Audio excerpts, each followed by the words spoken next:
नमस्कार दोस्तों, हमारे चैनल में आपका स्वागत है। आप सब कैसे हैं? आई होप आप सब बहुत अच्छे होंगे, अच्छे से अपनी बागवानी कर रहे होंगे, स्वस्थ होंगे, हेल्दी होंगे। जैसा कि हम अपने वीडियोस में हमेशा आप लोगों के लिए कुछ हेल्पफुल लेकर आते हैं, कुछ डिफरेंट लेकर आते हैं, उसी को ध्यान में रखकर हम लेकर आए हैं आपके लिए कुछ खास। और इतना ये ख़ास है कि आपकी वीडियो से शायद नज़र भी ना हटे, क्योंकि कुछ डिफरेंट चीज़ें जो शायद कह सकते हैं कि हथेली पर बिल्कुल सरसों उगाने वाली जो सिचुएशन है वो मैं आपको यहाँ दिखाऊंगी। तो दोस्तों, आज की जो वीडियो है हमारी वो थोड़ा लंबी होने वाली है, लेकिन आज मैं आपको ऐसे प्लांट्स दिखाऊंगी और ऐसे इंसान से मिलाऊंगी जो वाकई प्रकृति को संजोए रखते हैं। तो बहुत इंटरेस्टिंग आपके लिए आज की वीडियो रहेगी। तो दोस्तों, आज जहाँ मैं खड़ी हुई हूँ ये मदनपुर खादर विस्तार का एरिया पड़ता है और ये जो बाग आप देख रहे हैं ये फ्रूट का बाग है। तो दोस्तों, ये जो बाग आप देख रहे हैं ये लगभग 4 एकड़ की ज़मीन पर बना हुआ है और इसमें इतने डिफरेंट टाइप के अलग अलग प्रकार के जो फ्रूटिंग प्लांट लगे हुए हैं, जो शायद दिल्ली के हॉट क्लाइमेट में 40 से 45 डिग्री के टेम्परेचर में शायद ही इम्पॉसिबल मैं कह सकती हूँ, और शायद कुछ लोगों ने उगा भी रखे हों। लेकिन ये एक चुनौती भरा काम है, क्योंकि दिल्ली का क्लाइमेट आप सभी जानते हैं कि कितनी ज़्यादा गर्मी होती है। और इतनी गर्मी में अगर आपको यहाँ पर सेब लगा मिल जाए तो बिल्कुल एक सोने पे सुहागा वाला काम कह सकते हैं, कि हम हथेली पे सरसों उगाने वाला इसको वर्क कह सकते हैं। तो जैसा कि मैं आपको दिखाऊं कि यहाँ पर जो सेब लगा हुआ है, ये देखिए यहाँ पर ये सेब लगा हुआ है और ये एक बहुत ही चुनौतीपूर्ण कार्य है जो यहाँ पर इस एरिया में संभव है। यहाँ पर बहुत सारे ऐसे फ्रूटिंग प्लांट लगे हुए हैं जो बिल्कुल इम्पॉसिबल हैं दिल्ली के हॉट क्लाइमेट में लगा पाना।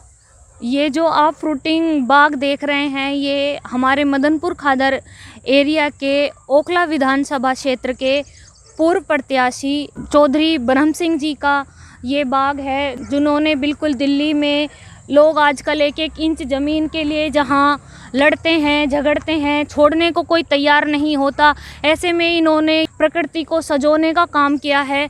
तो जैसा कि आप देख सकते हैं कि ये ऑरेंज की वैरायटी यहाँ पर लगाई हुई है, ये देखिए। और इनमें फ्रूटिंग की जो मात्रा है वो भी आप देख सकते हैं, काफ़ी भर भर के फ्रूटिंग है। जैसा कि आप जानते हैं कि दिल्ली में कितना ये सब जो उगा पाना है और इतना ज़्यादा मेंटेन कर पाना बहुत चुनौतीपूर्ण है।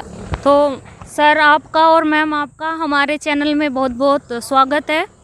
और जो सर हैं ये हमारे ओखला विधानसभा क्षेत्र से पूर्व प्रत्याशी रहे हैं चौधरी ब्रह्म सिंह जी, और आप हैं श्रीमती कमलेश जी जो कि मदनपुर खादर वार्ड से हमारे एरिया की पार्षद हैं। और ये दोनों ही जो पति पत्नी हैं बिल्कुल प्रकृति को सजोए रखने का जो काम कर रहे हैं, दूसरों के लिए एक प्रेरणा स्रोत बने हुए हैं। क्योंकि देखिए दिल्ली के क्लाइमेट को देखते हुए ऐसे में हमारे जो वातावरण को शुद्ध बनाए रखने का एक कार्य है वो इन्होंने बहुत चुनौतीपूर्ण ढंग से यहाँ पर निभाया हुआ है। क्योंकि इतने व्यस्त जीवन में, क्योंकि ये सामाजिक रूप से भी राजनीतिक रूप से भी बहुत ज़्यादा सक्रिय भूमिका निभाते रहते हैं, ऐसे में बहुत ज़्यादा व्यस्त इनका जीवन शैली जो रहती है, उसके बावजूद भी इतना टाइम निकाल पाना बहुत एक बड़ी बात है हमारे लिए, सभी के लिए एक प्रेरणा स्रोत हैं। तो सर मैं आपसे बस यही पूछना चाहती हूँ कि आपको इस टाइप से ये सब जो काम करने की प्रेरणा मिली है वो आपके को कैसे मिली है? वैसे तो हमारी पृष्ठभूमि जमींदार परिवार से ही है। हमारे पिताजी इन खेतों में खेती करते रहे हैं, हमारे मम्मी खेती करते रहे हैं।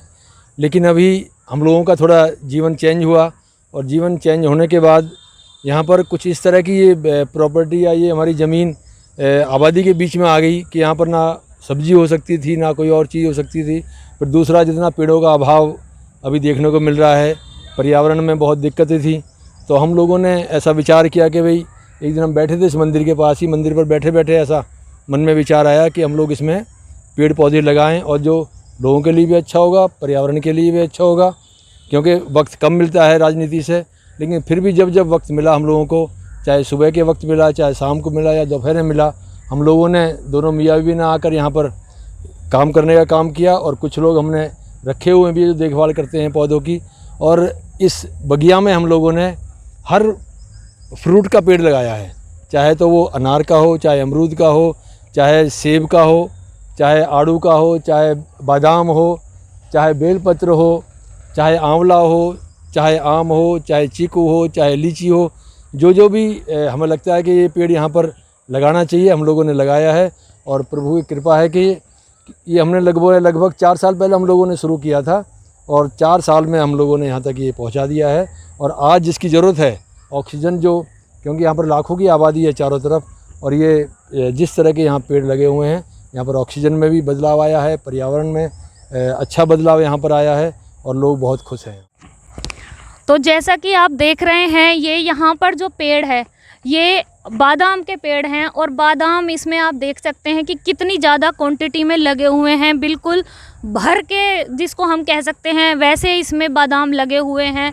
तो आप सभी जानते होंगे, जहाँ तक मेरा भी अनुभव है और नॉलेज है कि बादाम हमारे दिल्ली के क्लाइमेट में एक चुनौतीपूर्ण कार्य है उगाना इसको, क्योंकि ये बिल्कुल ठंड का प्लांट होता है, इसको बहुत ज़्यादा ठंडक की ज़रूरत होती है।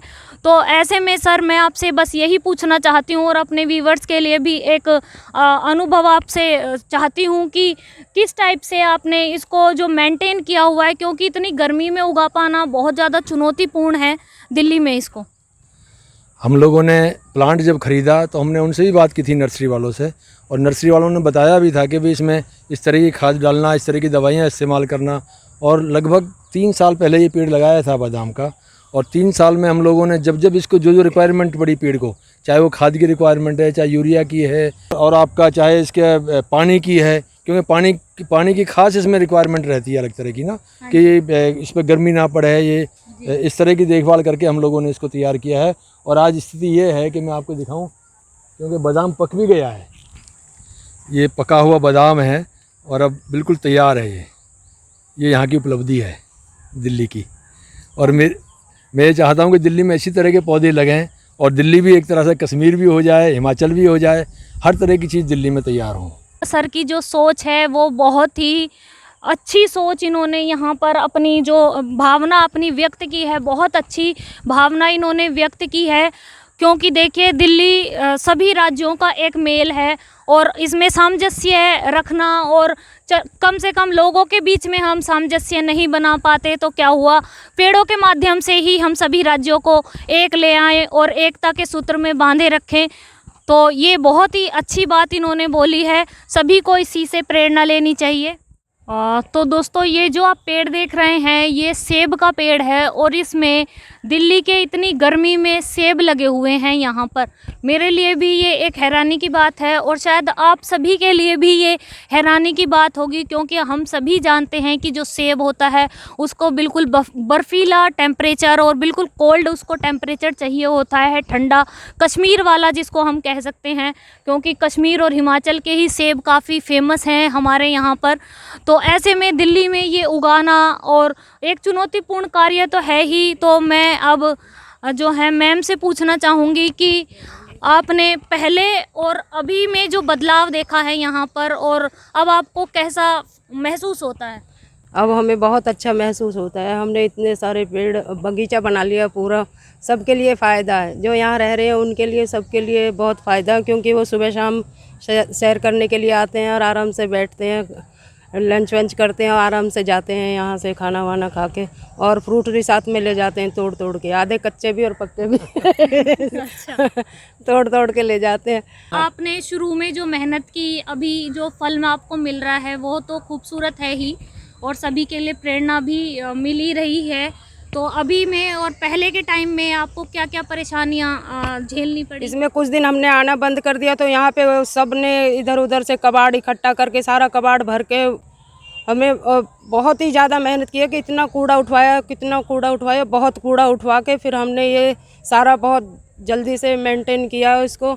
जब जाके ये हमारी मेहनत, आपकी मेहनत ये वसूल हुई है। जैसा कि आप देख सकते हैं कि ये पूरा एक कॉलोनी के बीच में, क्योंकि यहाँ पर ये मदनपुर खादर विस्तार जे कॉलोनी है और चारों तरफ ये कंक्रीट के जंगल ही जिनको हम कह सकते हैं ये बने हुए हैं, क्योंकि हर किसी को ये समझा पाना तो बहुत मुश्किल होता है, पेड़ों की इम्पोर्टेंस समझा पाना बहुत मुश्किल होता है, हर कोई प्रकृति की महत्ता को नहीं समझ सकता है। तो दोस्तों जैसा कि आप देख रहे हैं, ये देखिए शरीफा लगे हुए हैं काफ़ी ज़्यादा मात्रा में, पूरे पेड़ पे शरीफा लगे हुए हैं। शरीफा भी ठंड का पेड़ है जो यहाँ दिल्ली के हॉट क्लाइमेट में आपको देखने को मिल रहा है और बहुत ही आनंदित मन एकदम इनको देखकर हो रहा है। तो काफ़ी परेशानियों का सामना जो ये पूरा बाग है इसको बनाने में इनको करना पड़ा है।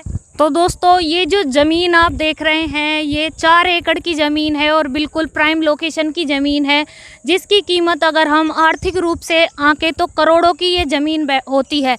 लेकिन इन्होंने यहाँ प्लांटेशन करके काफ़ी मेहनत की है, दूसरों के लिए भी प्रेरणा स्रोत ये बने हैं। इवन और भी इसके बाद इन्होंने यहाँ पे काफ़ी पैसा लगाया है इन पेड़ों को उगाने के लिए, जो चुनौतियों का सामना इनको करना पड़ा है। तो सर आप हमें बताइए कि किस प्रकार से आपको जो ये सामना आपने किया है या आर्थिक रूप से आप कैसे आंकेंगे अपने? ये जो मदनपुर खादर जे कॉलोनी है, इसके अंदर 12 गज और 18 गज के मकान हैं ज़्यादातर, और ज़्यादातर लोग झुग्गी को हटाकर गवर्नमेंट ने यहाँ पर उनको प्लॉट अलाउट किए हैं। छोटे छोटे मकान हैं, कहीं पर भी कोई पार्क डेवलप नहीं है, कोई पेड़ पौधे नहीं है, और छोटे छोटे घर हैं तो वो कहीं पेड़ लगा भी नहीं सकते थे। मेरा ऐसा विचार आया, क्योंकि हमारी ये विरासत थी, हमारे बुज़ुर्गों की संपत्ति थी यहाँ पर, तो मैंने सोचा हम लोग अगर इसमें ही मकान बनवा देंगे या प्लॉट काट कर बेच देंगे तो यहाँ पर हरियाली कम होगी, इन लोगों को इतना फ़ायदा नहीं मिलेगा। मैंने उस चीज़ को दरकिनार करते हुए मैंने अच्छे अच्छे पौधे खरीदे और मैं शाहजहाँपुर मेरठ के पास एक बहुत बड़ी जगह है नर्सरी की, वहाँ से मैं चुन कर पौधे लेकर आया और मुझे प्रेरणा मिली कि भाई आने वाले समय में जो ऑक्सीजन की हालत है, जो पर्यावरण की हालत है दिल्ली में, वो बहुत ख़राब होने वाली है। तो मैंने सोचा कि हम लोग मकान की बजाय, मकान तो बहुत हैं, प्रॉपर्टियाँ बहुत हैं, हम लोग इसमें ऐसे पौधे लगाते हैं कि जिससे लोगों में पर्यावरण भी अच्छा हो, लोगों में एक संदेश जाए कि भाई पेड़ भी हमारी ज़िंदगी हैं, पौधे भी हमारी ज़िंदगी हैं। जब हमने पर्यावरण को देखते हुए यहाँ पर पेड़ पौधे लगाए, चाहे पैसे बहुत लगे, फल का पेड़ है, बहुत महंगा लगा, और लगभग 4 एकड़ ये प्रॉपर्टी है जिसमें हमने पौधे लगाए हैं, और लगभग 1,500 के करीब इसमें पौधे हैं। 1,500 पौधे हमने लगाए हैं और कोशिश की है हर फल का पौधा इसमें है। तो ये यहाँ की लोगों को देखते हुए हमने लगाया है, और एक सोच भी थी कि भाई विरासत है, बड़े बूढ़ों का नाम भी होगा, और एक ऐसा काम हम लोग भी करके जाएं कि आने वाली पीढ़ियाँ याद रखें कि कई सौ साल तक ये बाग रहे और यहाँ पर खूब अच्छा सभी लोग महसूस करें। ये लोग भी हमें याद करेंगे कि भाई कोई ब्रह्म सिंह था जिसने ये पेड़ पौधे लगाए। हमने पैसे की चिंता नहीं की, लेकिन पर्यावरण की चिंता करके और कुदरत के जो हिसाब से जो नियम बने हैं हमने कोशिश की उस पर चलने की। सभी का धन्यवाद करता हूँ। यहाँ के लोगों का भी बहुत बड़ी तादाद में भाइयों ने मेरे को सहयोग किया। यहाँ पर सब लोग आकर मिलकर यहाँ पेड़ों में भी सहयोग करते थे, लगवाने में सहयोग करते थे, सफाई में सहयोग किया सभी ने मिलकर, तभी ये इतना बड़ा काम हो पाया है। पूरी कॉलोनी वालों का सहयोग यहाँ पर मिला, तभी ये इतना बड़ा काम कामयाब हो पाया। दोस्तों एक बहुत बड़ी सोच है सर की और इनकी वाइफ की, इनकी मेहनत को मैं सलाम करती हूँ। तो सर आप दोनों का, मैम आपका भी बहुत बहुत धन्यवाद। आपने अपना कीमती समय निकालकर हमारे चैनल को दिया और इतना अच्छा हमारे चैनल को देखने वाले सभी मित्रों के लिए एक मैसेज भी दिया है आपने कि अगर चाह है तो राह है और आप प्रयास करते रहिए, सफलता आपको ज़रूर मिलेगी। तो सर मैं एक बस अंतिम आपसे प्रश्न ये करना चाहती थी कि जैसे मेरा चैनल देखने वाले जो मित्र हैं काफ़ी सारे हैं, हो सकता है आपसे प्रेरणा पाकर उनको फ्रूटिंग प्लांट उगाने के लिए प्रेरणा मिले और वो उगाना चाहें, तो आप उनको किस प्रकार से हेल्प कर सकते हैं? अगर वो लोग चाहें तो हमारे यहाँ आकर देख सकते हैं, और हमारे माली यहाँ पर है, हमारा स्टाफ यहाँ पर है, और मौका लगेगा तो हम लोग भी उनको यहाँ पर मिलेंगे। जो भी जिस भी तरह की उनको सहायता चाहिए, अगर कहीं से पेड़ परचेज़ कराने हम लोग उनको बता सकते हैं, या जो मिट्टी का है, पानी का है, खाद का है, उसके बारे में सारी चीज़ें हम बता सकते हैं। वो यहाँ पर आकर और देख सकते हैं, और जो सहायता उनको चाहिए हम उनकी सहायता कर सकते हैं कि दिल्ली का पर्यावरण अच्छा हो। हमारी भी हमेशा कोशिश रहती है। और आप लोगों का भी बहुत बहुत धन्यवाद। चैनल का भी धन्यवाद। और प्रकृति को सजोने का तो उन्होंने काम किया ही है, साथ साथ हम जैसे जो प्रकृति प्रेमी हैं या मेरे जो बहुत सारे भाई बहन जो मेरे साथ चैनल पर जुड़े हुए हैं, जो प्रकृति प्रेमी हैं, नेचर को सेव करना चाहते हैं, प्लांटेशन करना चाहते हैं और क्लाइमेट को भी, हमारे वातावरण को भी साफ़ सुथरा बनाने का एक छोटा सा सजग प्रयास हम लोग जैसा कर ही रहे हैं, उसमें भी इनका बहुत अच्छा योगदान है। क्योंकि जैसा कि आप सभी जानते हैं कि दिल्ली का जो क्लाइमेट है वो कितना ज़्यादा, हवा कितनी ज़्यादा प्रदूषित हो चुकी है। पेड़ों को लगाना ऐसे में एक बहुत बड़ी डिमांड है आज के टाइम को देखते हुए। तो देखिए यहाँ पर ये अमरूद के प्लांट लगाए हुए हैं और काफ़ी सारे यहाँ पर इन्होंने प्लांट लगाए हुए हैं। अगर मैं आगे चलूँ तो ये देखिए, ये आलू बुखारे का पेड़ है जो काफ़ी, अगर आपने देखा हो कश्मीर वगैरह में ये काफ़ी लगाए हुए होते हैं और इनमें काफ़ी अच्छी फ्रूटिंग होती है। तो ये देखिए कितना हेल्दी से प्लांट यहाँ पर खड़े हुए हैं और यहाँ पर लगभग 700 से ज़्यादा फलों की वैरायटीज़ लगी हुई हैं जो शायद दिल्ली के क्लाइमेट में कुछ चलने के लायक हैं और कुछ नहीं भी हैं, लेकिन फिर भी इन्होंने इस चुनौती को स्वीकार करते हुए ये सभी लगाए हुए हैं और इनमें फ्रूटिंग भी बहुत अच्छे से चल रही है। तो यहाँ पर ये देखिए, ये बेल पत्थर का प्लांट लगा हुआ है। ये देखिए अभी काफ़ी छोटे हैं क्योंकि अभी 4 सालों से ही, लगभग 4-5 सालों से ही ये शुरू किया गया है। जामुन के पेड़ हैं, ये ऑरेंज के पेड़ हैं, संतरे के, मैंगो के, और यहाँ ये आंवला के पेड़ हैं, सेब के भी काफ़ी सारे इन्होंने पेड़ लगाए हुए हैं। तो काफ़ी सारी वैरायटीज़ हैं। तो दोस्तों ये आड़ू का पेड़ है जो आप देख रहे हैं, इसमें काफ़ी, अभी क्योंकि लॉकडाउन था उस टाइम पर इसमें काफ़ी ज़्यादा मात्रा में आड़ू लगे थे। अभी सीज़न ख़त्म हो गया है आड़ू का, तो अब नहीं है। ये आप देख रहे हैं नींबू का पेड़ है जिसमें ये नींबू लगे हुए हैं, काफ़ी मात्रा में नींबू लगे हुए हैं। और प्लांट के ऊपर जो फ्रूटिंग है उसको देख के ही अंदाज़ा लगा सकते हैं कि कितनी ज़्यादा मेहनत इनके साथ की हुई है। ये मैंगो के हैं, अमरूद के पेड़ हैं, यहाँ पर ये देखिए कटहल का पेड़ है, इधर आप देखें तो ये कुछ संतरे के पेड़ हैं और यहाँ ये काफ़ी सारी मात्रा में, ये देखिए यहाँ पर ये नाशपाती के गुच्छे लगे हुए हैं पूरे पेड़ में। देखिए कितने सुंदर लग रहे हैं, बिल्कुल मन को खुश करने वाले ये चीज़ें हैं। तो ये देखिए यहाँ पर ये गुच्छे लगे हुए हैं, काफ़ी सारे यहाँ पर लगे हुए हैं। पूरा पेड़, मतलब कह सकते हैं कि फलों से लदे हुए पेड़ यहाँ पर हैं। तो दोस्तों ये देखिए, ये कश्मीरी नाक जिसको हम बोलते हैं, नाशपाती होती है, ये लगी हुई है यहाँ पर। ये कश्मीर के क्लाइमेट में बहुत अच्छे से होती हैं, लेकिन दिल्ली के भी हॉट क्लाइमेट में आप इनको लगा हुआ देख रहे हैं। तो दोस्तों आई होप कि मेरी वीडियो आपके लिए उपयोगी साबित हुई होगी और आपको भी पसंद आई होगी। जिन लोगों से आपको मिलवाया है, जो प्रकृति को दिल्ली में सजोने का काम कर रहे हैं, सेफ कर रखने का काम कर रहे हैं, ऐसे लोगों को, आपको, हमको सभी को ज़रूर सपोर्ट करना चाहिए। क्योंकि हमारा और आपका सभी का यही एम है कि दिल्ली का वातावरण, हमारी नेचर जो है वो सेफ़ रहे, साफ़ सुथरा हमारा वातावरण रहे। तो आई होप कि मेरी जो वीडियो है वो आपको अच्छी लगी होगी और आपको पसंद आई होगी। आपको इस वीडियो से शायद प्रेरणा भी मिले। तो अगर मेरी वीडियो आपको अच्छी लगी हो दोस्तों तो उसे लाइक करें, मेरे चैनल को सब्सक्राइब करें। थैंक यू दोस्तों।